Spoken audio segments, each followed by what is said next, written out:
Now let's talk about Russia. It is an outlier in the global trade war. Donald Trump has spared Russia from his tariffs, and that is clearly helping the Russian economy. Their currency, the ruble, is soaring. Against the odds, the ruble has become the best performing currency in the world. It has surged past every major competitor, including gold. The Russian currency is doing better than gold. Remember, gold is the go-to safe haven during tough times, but today the ruble is doing better than gold.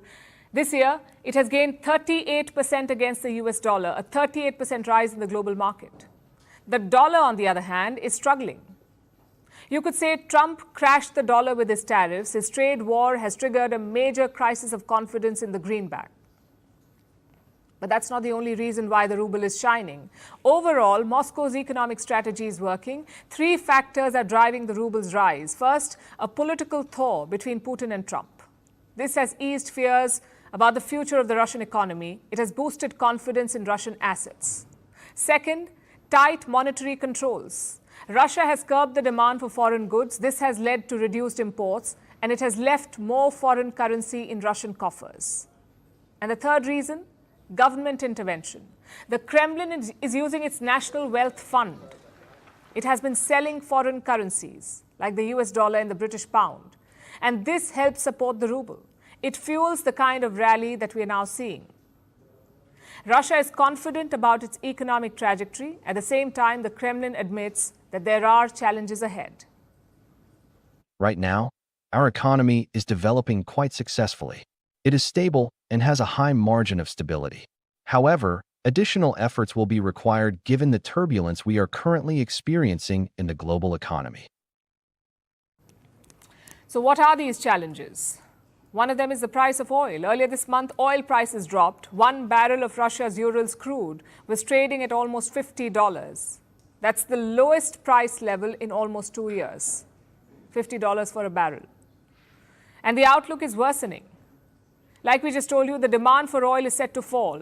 The International Energy Agency and the oil cartel OPEC have both cut forecasts. They say that trade tensions are hitting global demand.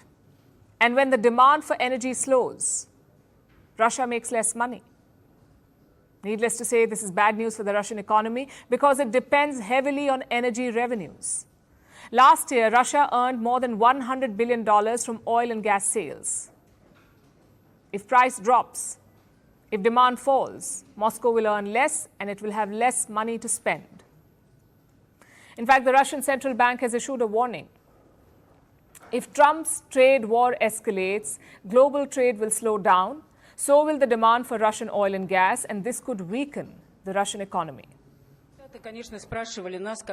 I can say that we will approach this carefully, cautiously, including remembering that last year, after a slowdown at the beginning of the year, inflation raised its head again, and we need to make sure that the current slowdown in the rate of price growth is sustainable. Another factor is the tectonic changes in global trade. They are unfolding before our eyes, and it is still very difficult to judge where they will lead both the global economy and how they will affect Russia. This is a new significant risk that we must take into account. So falling oil prices is one major risk. The other is a slowing Russian economy. There's also a labor shortage. It is driving up wages. The number of young workers is shrinking. Many of them have been recruited in the military, so there are fewer people to take up other jobs. And this impacts the economy directly, because fewer workers means higher labor costs for businesses. The third issue is rising inflation. At the moment, it is above 10%, more than 10% inflation. That's well beyond the Russian central bank's comfort zone. To fight inflation, they hiked interest rates to 21%. So there's a fair bit of pressure on multiple fronts. Does that mean that Russia is in trouble? Well, far from it. The country has weathered worse. Since the Ukraine war, Russia has been under more than 20,000 sanctions, all imposed by the West in a bid to isolate Russia.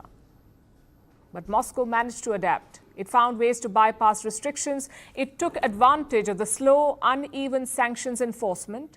It used its vast natural resources. All of this gave the Russian economy time to adjust. And the result was long-term resilience. Even as pressures mount, Russia's economy remains in the fight. The ruble is holding strong As the world comes to terms with Trump's trade war, the Russian economy is looking good.